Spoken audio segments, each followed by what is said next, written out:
नमस्कार। कहानियों के इस सफ़र में आपका बहुत स्वागत है। आज हम सुनेंगे मुंशी प्रेमचंद जी द्वारा लिखित कहानी त्रिशूल। कहानी शुरू करने से पहले मेरा आप सबसे विनम्र निवेदन है, यदि मेरे द्वारा सुनाई गई कहानियाँ आप सबको पसंद आती हों तो कृपया मेरे चैनल को ज़रूर सब्सक्राइब करें और अपने मित्रों में भी शेयर करें। तो चलिए शुरू करते हैं। अंधेरी रात है, मूसलाधार पानी बरस रहा है। खिड़कियों पर पानी के थप्पड़ लग रहे हैं। कमरे की रोशनी खिड़की से बाहर जाती है तो पानी की बड़ी बड़ी बूंदें तीरों की तरह नोकदार, लंबी, मोटी गिरती हुई नजर आ रही हैं।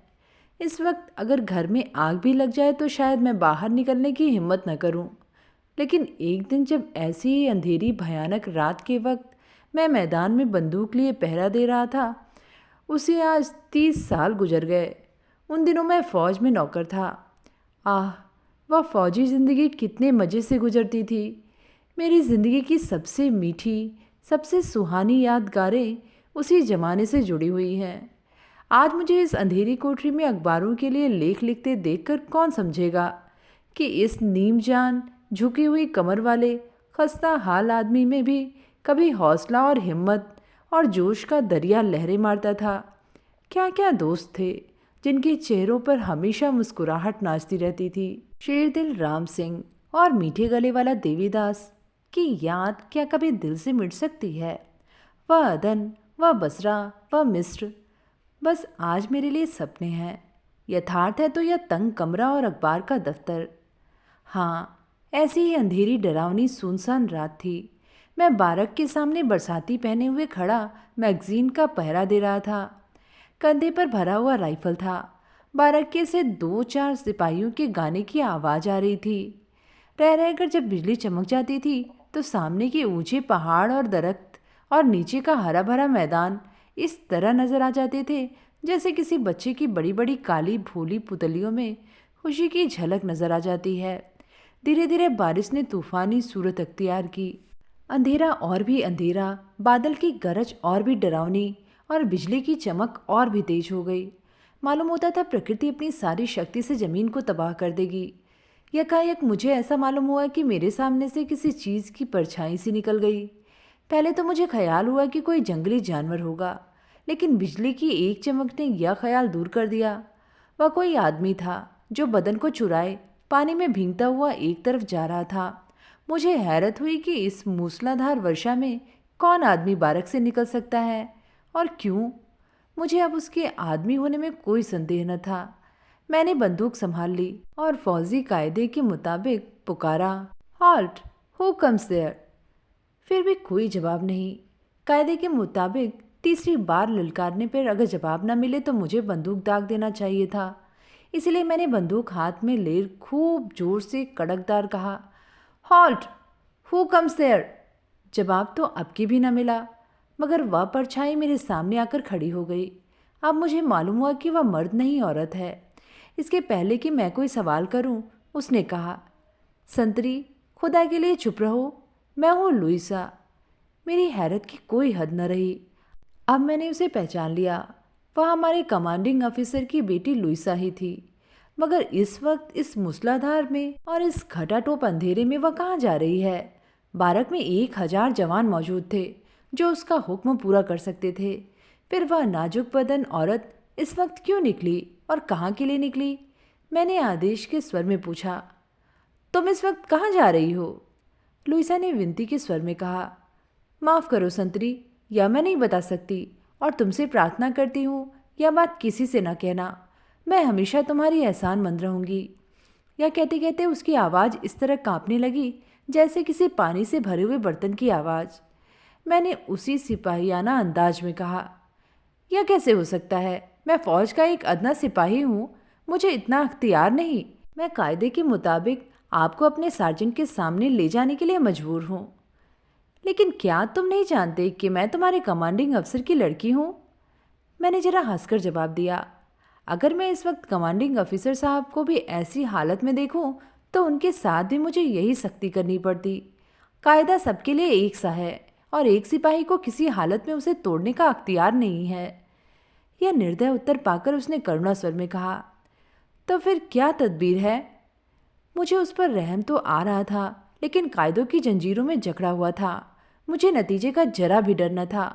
कोर्ट मार्शल या तंजुल्ली या कोई और सजा मेरे ध्यान में न थी।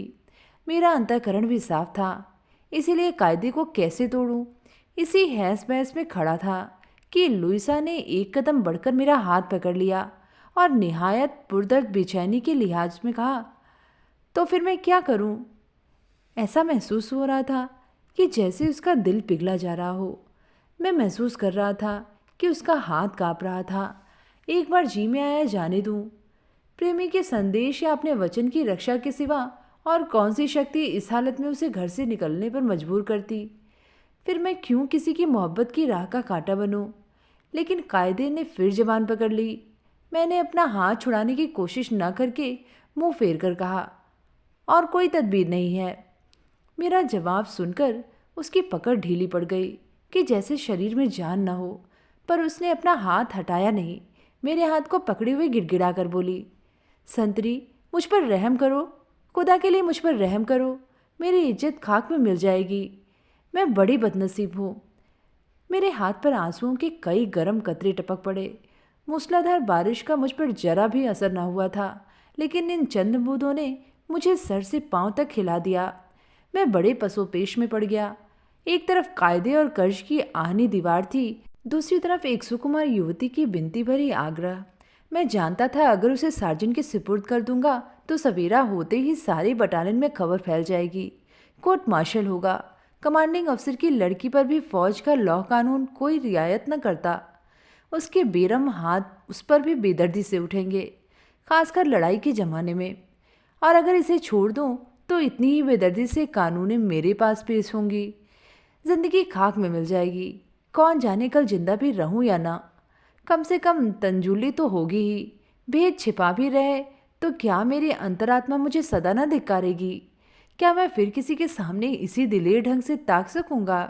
क्या मेरे दिल में हमेशा एक चूर सा न समाया रहेगा? लुइसा बोल उठी। संती, बिनती का एक शब्द भी उसके मुंह से न निकला। वह अब निराशा की उस सीमा पर पहुंच चुकी थी जब आदमी की वाक शक्ति अकेले शब्दों तक सीमित हो जाती है। मैंने सहानुभूति के स्वर में कहा, बड़ी मुश्किल मामला है संतरी, मेरी इज्जत बचा लो। मेरे सामर्थ्य में जो कुछ है वह तुम्हारे लिए करने को तैयार हूँ। मैंने स्वाभिमानपूर्वक कहा, मिस लुइसा, मुझे लालच न दीजिए, मैं लालची नहीं हूँ। मैं सिर्फ इसलिए मजबूर हूँ कि फौजी कानून को तोड़ना एक सिपाही के लिए दुनिया में सबसे बड़ा जुर्म है। क्या एक लड़की के सम्मान की रक्षा करना नैतिक कानून नहीं है? क्या फौजी कानून नैतिक कानून से भी बड़ा है? लुइसा ने जरा जोश में भरकर कहा। इस सवाल का मेरे पास क्या जवाब था? मुझसे कोई जवाब न बन पड़ा। फौजी कानून अस्थायी परिवर्तनशील होता है, परिवेश के अधीन होता है। नैतिक कानून अटल और सनातन होता है, परिवेश से ऊपर। मैंने कायल होकर कहा, जाओ मिस लुइसा, तुम अब आज़ाद हो। तुमने मुझे लाजवाब कर दिया। मैं फौजी कानून तोड़कर इस नैतिक कर्तव्य को पूरा करूंगा, मगर तुमसे केवल वही प्रार्थना है कि आगे फिर कभी किसी सिपाही को नैतिक कर्तव्य का उपदेश न दे देना, क्योंकि फौजी कानून है। फौज किसी नैतिक, आत्मिक या ईश्वरीय कानून की परवाह नहीं करता। लुइसा ने फिर मेरा हाथ पकड़ लिया और एहसान में डूबे हुए लहजे में बोली, संतरी, भगवान तुम्हें इसका फल दे। मगर फौरन उसे संदेह हुआ कि शायद यह सिपाही आइंदा किसी मौके पर यह भेद न खोल दे, इसलिए अपने और भी इत्मीनान के ख्याल से उसने कहा, मेरी आबरू अब तुम्हारे हाथ है। मैंने विश्वास दिलाने वाले ढंग से कहा, मेरी ओर से आप बिल्कुल इत्मीनान रखिए। कभी किसी से नहीं कहोगे ना? कभी नहीं। कभी नहीं? हाँ जीते जी कभी नहीं। अब मुझे इत्मीनान हो गया संतरी। लुइसा तुम्हारी इस नेकी और एहसान को मौत की गोद में जाते वक्त भी ना भूलेगी। तुम जहाँ रहोगे तुम्हारी यह बहन तुम्हारे लिए भगवान से प्रार्थना करती रहेगी। जिस वक्त तुम्हें कभी ज़रूरत हो मेरी याद करना। लुइसा दुनिया के उस पार भी होगी तब भी तुम्हारी खिदमत के लिए हाजिर होगी। वह आज से तुम्हें अपना भाई समझती है। सिपाही की ज़िंदगी में ऐसे मौके आते हैं जब उसे एक खिदमत करने वाली बहन की ज़रूरत होती है। भगवान न करे तुम्हारी ज़िंदगी में ऐसा मौका आए, लेकिन अगर आए तो लुइसा आना फ़र्ज अदा करने में कभी पीछे न रहेगी। क्या मैं अपने नेक मिजाज भाई का नाम पूछ सकती हूँ? बिजली एक बार चमक उठी। मैंने देखा लुइसा की आंखों में आंसू भरे हुए हैं। बोला, लुइसा, इन हौसला बढ़ाने वाली बातों के लिए मैं तुम्हारा हृदय से कृतज्ञ हूँ, लेकिन मैं जो कुछ कर रहा हूँ वह नैतिकता और हमदर्दी के नाते कर रहा हूँ। किसी इनाम की मुझे इच्छा नहीं है। मेरा नाम पूछकर क्या करेगी? लुइसा ने शिकायत के स्वर में कहा, क्या बहन के लिए भाई का नाम पूछना भी फौजी कानून के खिलाफ है? इन शब्द में कुछ ऐसी सच्चाई, कुछ ऐसा प्रेम, कुछ ऐसा अपनापन भरा हुआ था कि मेरी आंखों में बरबस आंसू भर आए। बोला, नहीं लुइसा, मैं तो सिर्फ यही चाहता हूँ कि इस भाई जैसे सलूक में स्वार्थ की छाया भी न रहने पाए। मेरा नाम श्रीनाथ सिंह है। लुइसा ने कृतज्ञता व्यक्त करने के तौर पर मेरा हाथ धीरे से दबाया और थैंक्स कहकर चली गई। अंधेरे के कारण बिल्कुल नजर न आई कि वहाँ कहाँ गई और ना पूछना ही उचित था। मैं वहीं खड़ा खड़ा इस अचानक मुलाकात के पहलुओं को सोचता रहा। कमांडिंग अफसर की बेटी क्या एक मामूली सिपाही को, और वह भी जो काला आदमी हो, कुत्ते से बदतर नहीं समझती? मगर वही औरत आज मेरे साथ भाई का रिश्ता कायम करके फूली नहीं समाती थी। इसके बाद कई साल बीत गए। दुनिया में कितनी ही क्रांतियां हो गई। रूस की जारशाही मिट गई। जर्मन को कैसर दुनिया के स्टेज से हमेशा के लिए विदा हो गया। प्रजातंत्र की एक शताब्दी में जितनी उन्नति हुई थी उतनी इन थोड़े से सालों में हो गई। मेरे जीवन में भी कितने ही परिवर्तन हुए। एक टांग युद्ध के देवता की भेंट हो गई, मामूली से लेफ्टिनेंट हो गया। एक दिन फिर ऐसी चमक और गरज की रात थी। मैं क्वार्टर में बैठा हुआ कप्तान नॉक्स और लेफ्टिनेंट डॉक्टर चंद्र सिंह से इसी घटना की चर्चा कर रहा था जो 10-12 साल पहले हुई थी। सिर्फ लुइसा का नाम छिपा रखा था। कप्तान नॉक्स को इस चर्चा में असाधारण आनंद आ रहा था। वह बार बार एक एक बात पूछता और घटनाक्रम मिलाने के लिए दोबारा पूछता था। जब मैंने आखिर में कहा कि उस दिन भी ऐसा ही अंधेरा था, ऐसी ही मूसलाधार बारिश हो रही थी और यही वक्त था, तो नॉक्स अपनी जगह से उठकर खड़ा हो गया और बहुत उद्विग्न होकर बोला, क्या उस औरत का नाम लुइसा तो नहीं था? मैंने आश्चर्य से कहा, आपको उसका नाम कैसे मालूम हुआ? मैंने तो नहीं बतलाया। पर नॉक्स की आंखों में आंसू भर आए। सिसकियां लेकर बोले, यह सब आपको अभी मालूम हो जाएगा। पहले यह बतलाइए कि आपका नाम श्रीनाथ सिंह है या चौधरी? मैंने कहा, मेरा नाम श्रीनाथ सिंह है। अब लोग मुझे सिर्फ चौधरी कहते हैं, लेकिन उस वक्त चौधरी का नाम से कोई नहीं जानता था। लोग श्रीनाथ कहते हैं। कप्तान नॉक्स अपनी कुर्सी खींचकर मेरे पास आ गए और बोले, तब तो आप मेरे पुराने दोस्त निकले। मुझे अब तक नाम के बदल जाने से धोखा हो रहा था, वरना आपका नाम तो मुझे खूब याद है। हाँ, ऐसा याद है कि शायद मरते दम तक भी ना भूलूं, क्योंकि ये उसकी आखिरी वसीयत है। या कहते कहते नॉक्स खामोश हो गया, आंखें बंद करके सर मेज पर रख दिया। मेरा आश्चर्य हर क्षण बढ़ता जा रहा था और लेफ्टिनेंट डॉक्टर चंद्र सिंह भी सवाल भरी नज़रों से एक बार फिर मेरी तरफ और दूसरी बार कप्तान नॉक्स के चेहरे की तरफ देख रहे थे। 2 मिनट तक खामोश रहने के बाद कप्तान नॉक्स ने सर उठाया और एक लंबी सांस लेकर बोले, क्यों लेफ्टिनेंट चौधरी, तुम्हें याद है एक बार एक अंग्रेज सिपाही ने तुम्हें बुरी गाली दी थी? मैंने कहा, हाँ खूब याद है। वह कॉर्पोरल था। मैंने उसकी शिकायत कर दी थी और उसका कोर्ट मार्शल हुआ था। वह कॉर्पोरल के पद से फिरकर मामूली सिपाही बन गया था। हाँ, उसका नाम भी याद आ गया, क्रिप्स या क्रुप। कप्तान नॉक्स ने बात काटते हुए कहा, किरपिन। उसकी और मेरी सूरत में आपको कुछ मेल दिखाई पड़ता है? मैं ही वह किरपिन हूँ। मेरा नाम सी नॉक्स है, किरपिन नॉक्स। जिस तरह उन दिनों आपको लोग श्रीनाथ कहते थे, उसी तरह मुझे भी किरपिन कहा करते थे। अब जो मैंने गौर से नॉक्स की तरफ देखा तो पहचान गया। बेशक वह किरपिन ही था। मैं आश्चर्य से उसकी ओर ताकने लगा। लुइसा से उसका क्या संबंध हो सकता है, यह मेरी समझ में उस वक्त भी ना आया। कप्तान नॉक्स बोले, आज मुझे सारी कहानी कहनी पड़ेगी।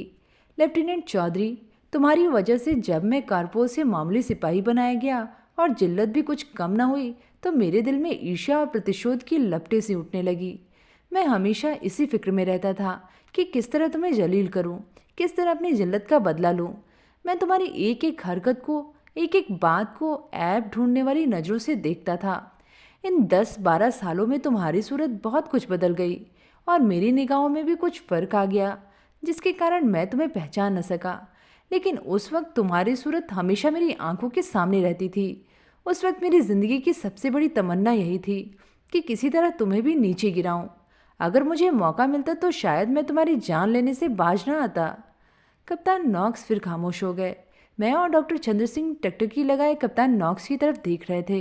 नॉक्स ने फिर अपनी दास्तान शुरू की। उस दिन रात को जब लुइसा तुमसे बातें कर रही थी, मैं अपने कमरे में बैठा हुआ तुम्हें दूर से देख रहा था।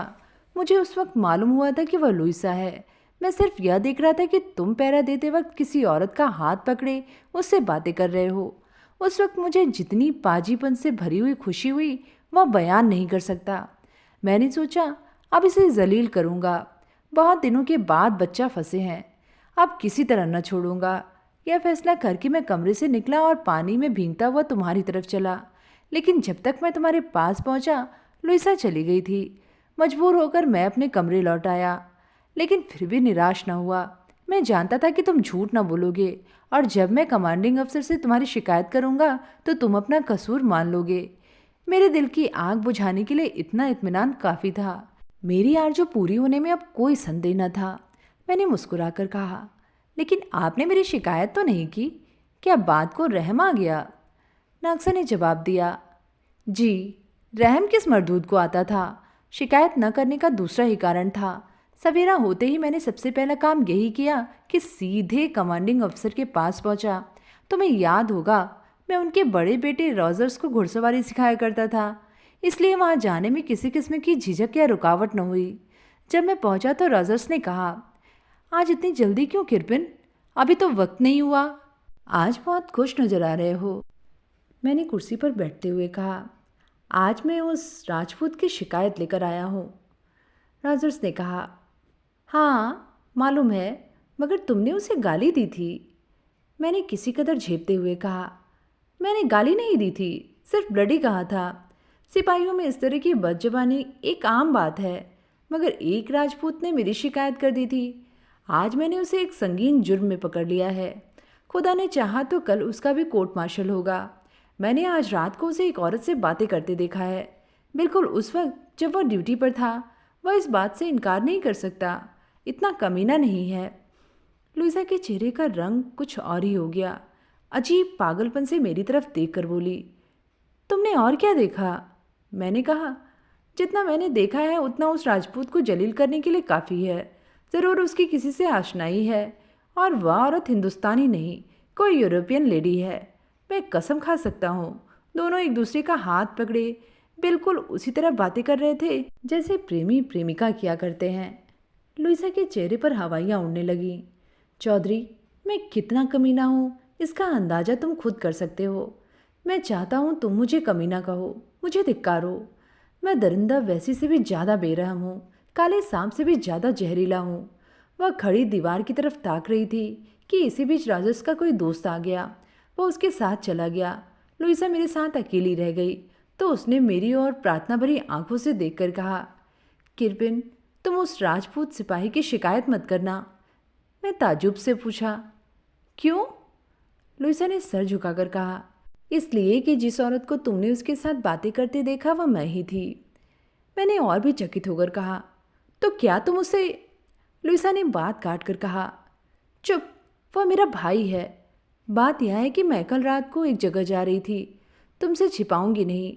किरपिन, जिसको मैं दिलो जान से ज़्यादा चाहती हूँ, उससे रात को मिलने का वादा था। वह मेरा इंतज़ार में पहाड़ के दामन में खड़ा था। अगर मैं न जाती तो उसकी कितनी दिल शिकनी होती। मैं जो ही मैगजीन के पास पहुंची, उस राजपूत सिपाही ने मुझे टोक दिया।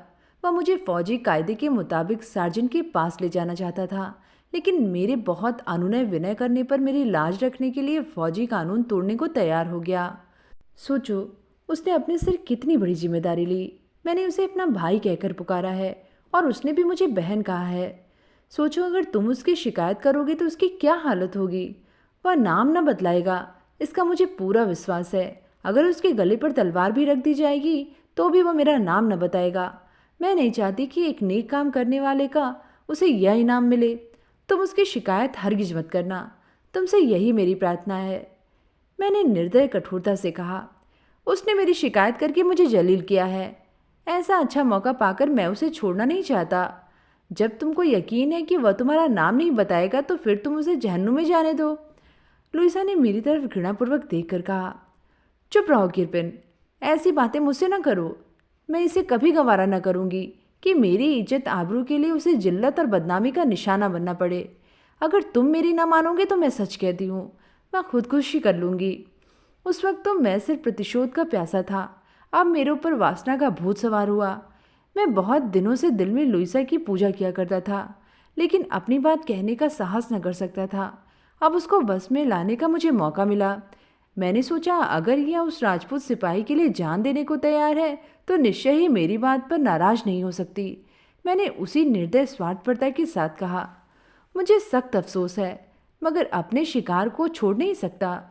लुइसा ने मेरी तरफ बेकस निगाहों से देखकर कहा, यह तुम्हारा आखिरी फैसला है?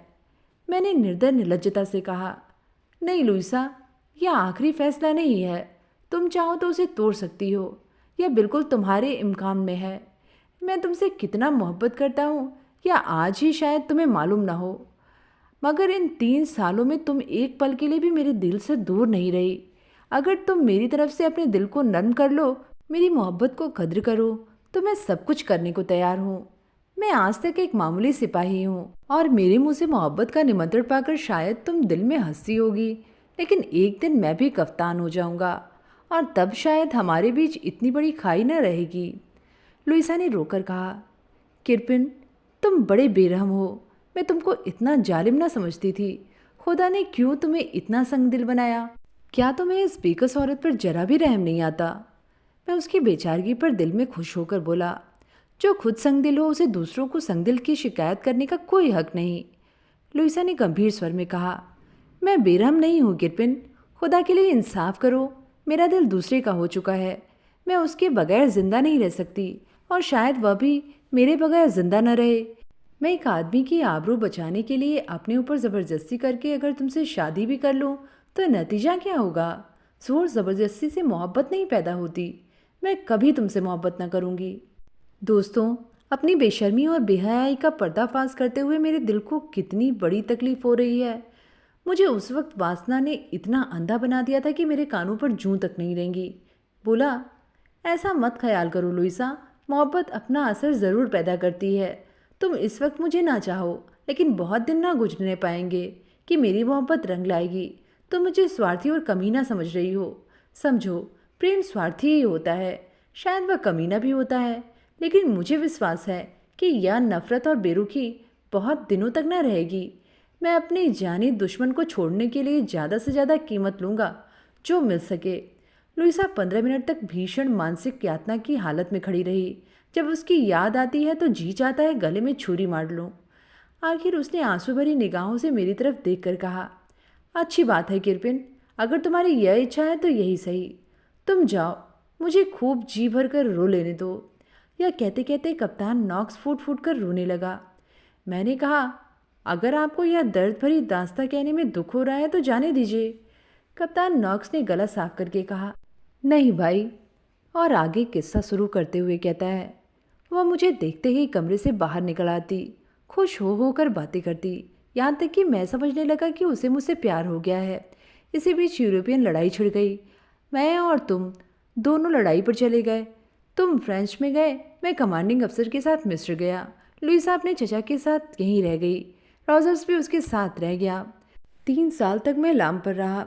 लुइसा के पास से बराबर खताते रहे। मैं तरक्की पाकर लेफ्टिनेंट हो गया और कमांडिंग अफसर कुछ दिन और जिंदा रहते तो ज़रूर कप्तान हो जाता, मगर मेरी बदनसीबी से वह एक लड़ाई में मारे गए। आप लोगों को उस लड़ाई का हाल मालूम ही है। उनके मरने के 1 महीने बाद मैं छुट्टी लेकर घर लौटा। लुइसा अब भी अपने चचा के साथ ही थी, मगर अफसोस, अब वह ना हुस्न थी ना वह जिंदा दिली, घुलकर कांटा हो गई थी। उस वक्त मुझे उसकी हालत देखकर बहुत रंज हुआ। मुझे अब मालूम हो गया कि उसकी मोहब्बत कितनी सच्ची और कितनी गहरी थी। मुझसे शादी का वादा करके भी वह अपनी भावनाओं पर विजय न पा सकी थी। शायद इसी क्रम में कुड़ उसकी यह हालत हो गई थी। एक दिन मैंने उससे कहा, लुइसा, मुझे ऐसा ख्याल होता कि शायद तुम अपने पुराने प्रेमी को भूल नहीं सकी, मगर ऐसा हुआ ख्याल ठीक है तो मैं उस वादे से तुमको मुक्त करता हूँ। तुम शौक से उसके साथ शादी कर लो। मेरे लिए यही इत्मीनान काफ़ी होगा कि मैं दिन रहते घर आ गया। मेरी तरफ से अगर कोई मलाल हो तो उसे निकाल डालो। लुइसा की बड़ी बड़ी आंखों से आंसू की बूंदें टपकने लगी। बोली, वह अब इस दुनिया में नहीं रहे हैं किरपिन। आज 6 महीने हुए। वह फ्रांस में मारे गए। मैं ही उसकी मौत का कारण हुई। यही गम है।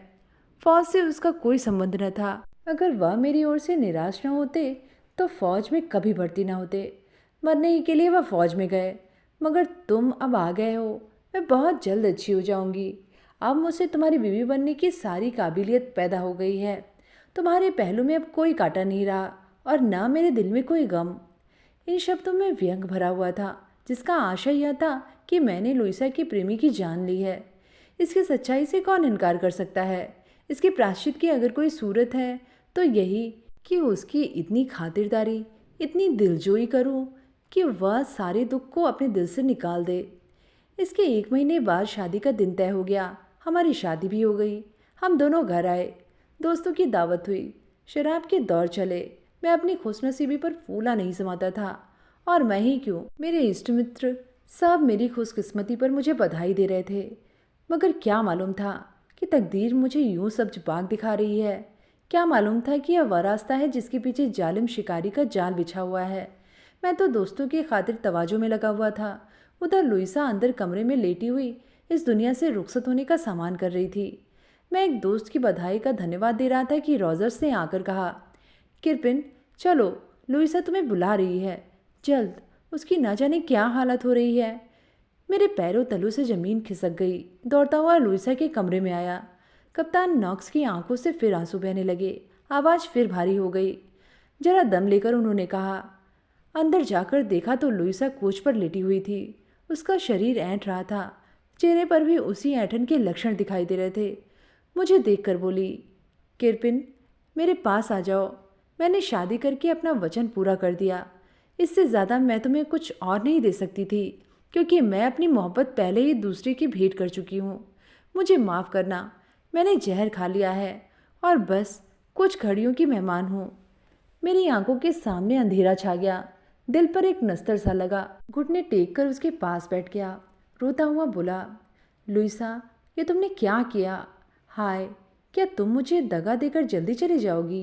क्या आपको कोई तदबीर नहीं है? फौरन दौड़कर एक डॉक्टर के मकान पर गया।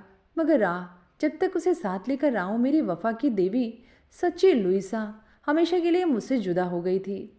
सिर्फ उसके सिरहाने एक छोटा सा पुर्जा पड़ा हुआ था, जिस पर उसने लिखा था, अगर तुम्हें मेरा भाई श्रीनाथ नजर आए तो उससे कह देना। लुइसा मरने वक्त भी उसका एहसान नहीं भूली थी। यह कहकर नॉक्स ने अपनी बास्केट की जेब से एक मखमली डिबिया निकाली और उसमें से कागज का एक पुर्जा निकाल कर दिखाते हुए कहा, चौधरी यही मेरी उस अस्थायी सौभाग्य की स्मृति है जिसे आज तक मैंने जान से ज़्यादा संभाल कर रखा है। आज तुमसे परिचय हो गया, मगर शुक्र है तुम जीते जागते मौजूद हो। यह अमानत तुम्हारे सुपुर्द करता हूँ। अब अगर तुम्हारे जी में आ जाए तो मुझे गोली मार दो, क्योंकि उस स्वर्गिक जीव का हत्यारा मैं हूँ। यह कहते कहते कप्तान नॉक्स फैलकर कुर्सी पर लेट गए। हम दोनों ही की आंखों से आंसू जारी थे, मगर जल्दी ही हमें अपने तात्कालिक कर्तव्य की याद आ गई। नॉक्स को सांत्वना देने के लिए मैं कुर्सी से उठकर उनके पास गया, मगर उनका हाथ पकड़ते ही मेरे शरीर में कपकपी सी आ गई।